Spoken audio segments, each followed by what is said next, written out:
Welcome back, everyone. I hope you guys are having a great Monday. With that said, I have some awesome stories for you guys to listen to. Sit back, relax, and enjoy. So I, female, 18 years old, work at a bakery, and it's not that often that we get creepy people as customers. But the other day, I was working at the register when an older man walks in. I always say, "Hi, welcome in. How are you?" And he didn't look at me or even acknowledge what I said. He immediately pointed to a cookie and asked what flavor it was, to which I said the name of it. Then he asked what was all in it. I started listing out what's in it, and he cut me off and said, "Stop," all frustrated like. Then he finally looked at me and leans over at my counter, till he was about a foot away from my face. And he says, "Wow, you're a really pretty girl. You're so attractive. You know that, right?" I just said, "Thanks," in a monotone, and looked down at the ordering screen, because I felt very uncomfortable. And it gets worse. He then continues to say, "You must get that a lot, don't you? That you're so beautiful?" And as I said, no, not really." And he says, "Oh well, you're such a beautiful girl. How old are you anyway? 14? 15? Surely you're 15, eh?" That's when my gut was telling me something is wrong with this dude.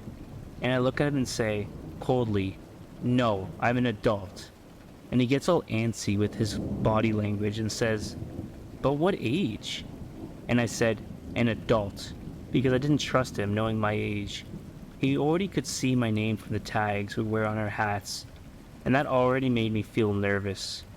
That he knows that piece of info about me, plus where I work.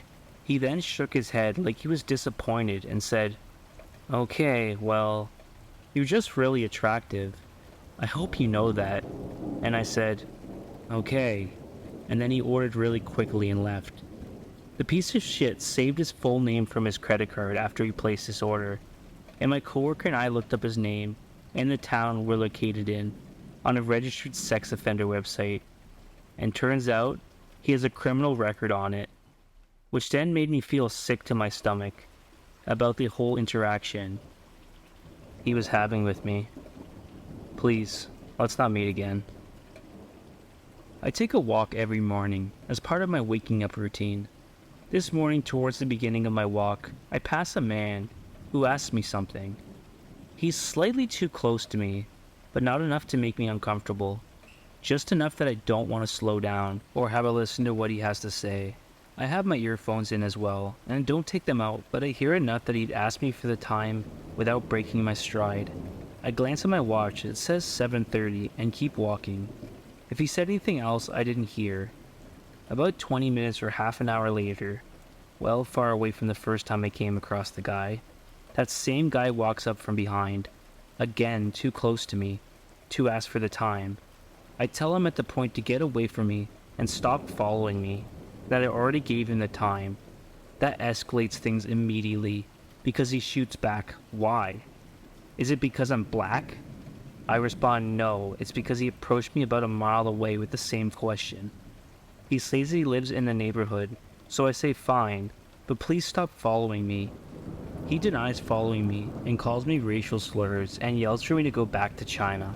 As I cross the street to put more distance between us, the guy follows me across the street and keeps following me as I cross back over. At this point, I'm yelling for him to get away from me and stop following me, and he's repeating the same lines about being black and hurling racial slurs at me. I'm getting worried that while there are people out at 8 a.m., either walking their kids to school or going to work, no one's going to step up because of bystander effect. After I cross the street for a second time, he gets right in my face, yelling about how he's not following me. I have my back against an apartment complex, and I'm getting worried that things are going to get physical, when a tall woman with pink hair walks up. I don't remember what she said, but I at some point confirmed to her that he wasn't leaving me alone. She's about the same height as this guy, and starts to yell for him to stop following me.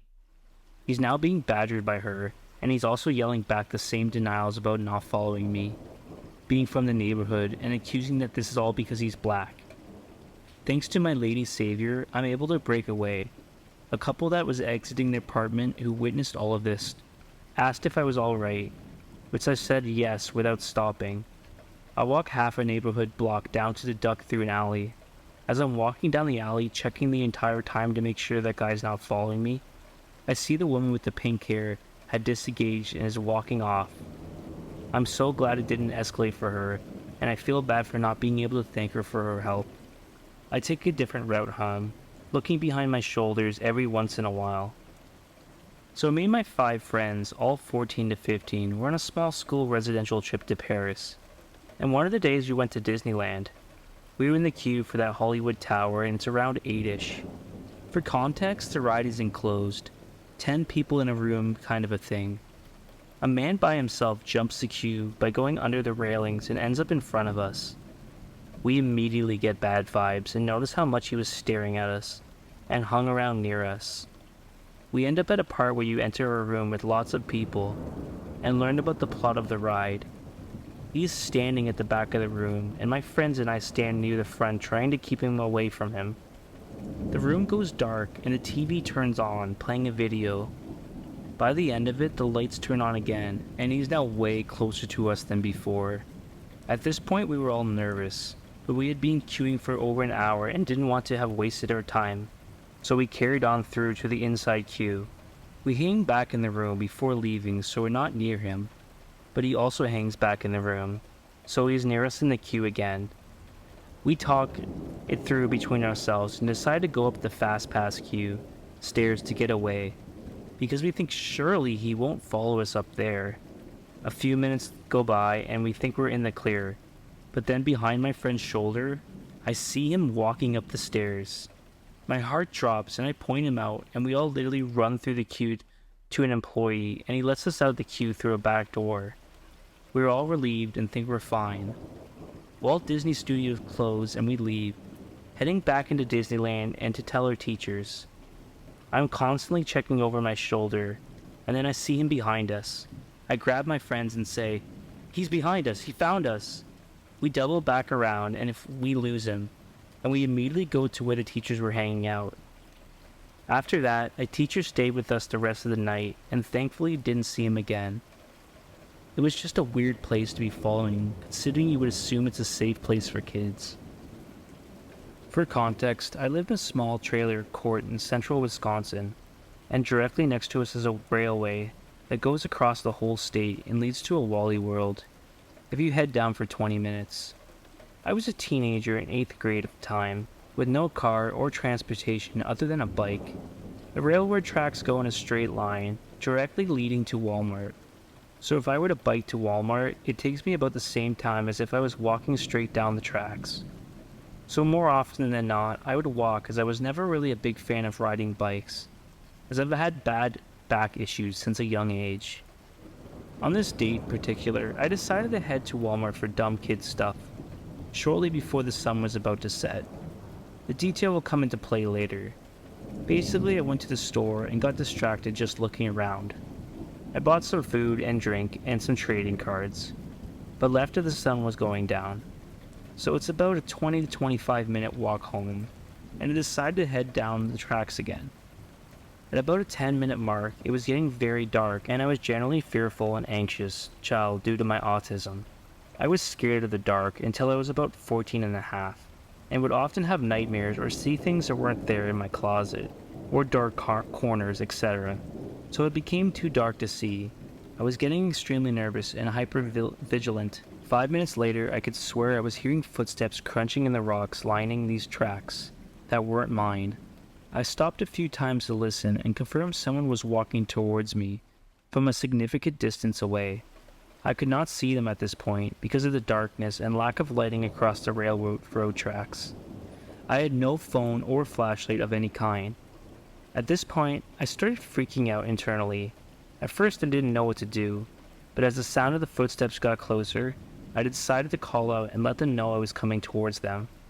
I stopped as I did this, and something along the line of, "Is someone there?" Well, I know this might seem silly as an adult, but I was used to my brain playing tricks on me in the darkness, and I was convinced I was hearing things. No response. At this point the footsteps were getting closer, but still difficult to distinguish over my own. so I stopped. The footsteps continued for a brief moment, and then they stopped too. I called out again. I said, "Hello, is anyone there?" No response again. I was still prepubescent, and I had a child's voice. I feel like any reasonable adult would have responded and said, "Yes," or "Yeah, I'm just walking," or whatever. I had genuine, noticeable fear in my voice. After I received no response again, I told myself I was just imagining it. Continued on my journey, at this point being just about 15 minutes from my house. And I heard them again. Footsteps coming closer as soon as I started walking. At this point, fear took over, and I started yelling and making whooping sounds, thinking it would be some sort of animal. I yelled things such as, "I know you're there, and I have a knife," which was total bullshit, but thought it might encourage this person to respond. Still nothing. A few times as I was speaking, I would hear the footsteps stop again. Finally, about 3 to 5 minutes later, stopping multiple times, and hearing his footsteps stop. Sorry, I can't give you a super specific time frame. I was in total fight or flight, scared out of my mind, so it gets a little hazy from here. I started seeing this guy materialize out of the darkness. He had on blue jeans, a dark hoodie with the hood completely masking his face from a distance. I was instantly relieved for whatever reason. I relieved to know I wasn't crazy. Maybe, I don't know. And began verbal vomiting to this guy. That I was just scared and I didn't know that he was on the tracks for sure. He again did not respond, and this was before mainstream Bluetooth audio, and I didn't notice any headphone cables even when I passed him. Because he didn't respond, I was eyeing him warily as he approached and we locked eyes. I'll never forget that chill that ran down my spine. He was staring at me coldly and blankly, with a menacing look in his eyes, like he was thinking about what to do. He had his hands shoved in his pockets, and as I was passing him, he looked like he was going to pull something out of his right hand. I was a very scrawny kid, and even though I have back problems, I was fast as hell. I just hurt from running for too long. From then on, going down the tracks at a full sprint, it was all a blur. I tripped and fell twice, as well as soaked myself in mud, when I tried to get across the small ditch separating the track from the trailer park, and got home. I never told my mom, and I never walked on those tracks at night again. After reading through this again, I thought I would describe the tracks a bit for context. They are on an elevated hill next to the trailers, and you can either walk a minute in the wrong direction to get on the main road I live on, or you can cut through the one small spot where some people had put a board down for that exact purpose, to get across the ditch and onto the tracks. The board was broken in half and partially submerged, so it was kind of like you had to jump and land on the board with one foot, and then kick off to the other side. The ditch is maybe 3 feet across, so it's not a huge jump, but it always has nasty standing water into it. Once you get on the tracks, there's a super long stretch with absolutely no way of other than private property of a factory. The railway delivers goods to which you can get in trouble for trespassing on. Then there's a junction about 20 minutes down, and another 5 minutes from there, there's a Walmart. Due to this, I couldn't just get off the tracks when I ran away. He had to get to the ditch before I would be able to. Please, let's not meet again. I hope you all enjoyed those stories. I know it's been a long time. I'm going to try to make as many videos as I can. With that said, thank you guys for enjoying them, and I love you all. As always, stay depraved.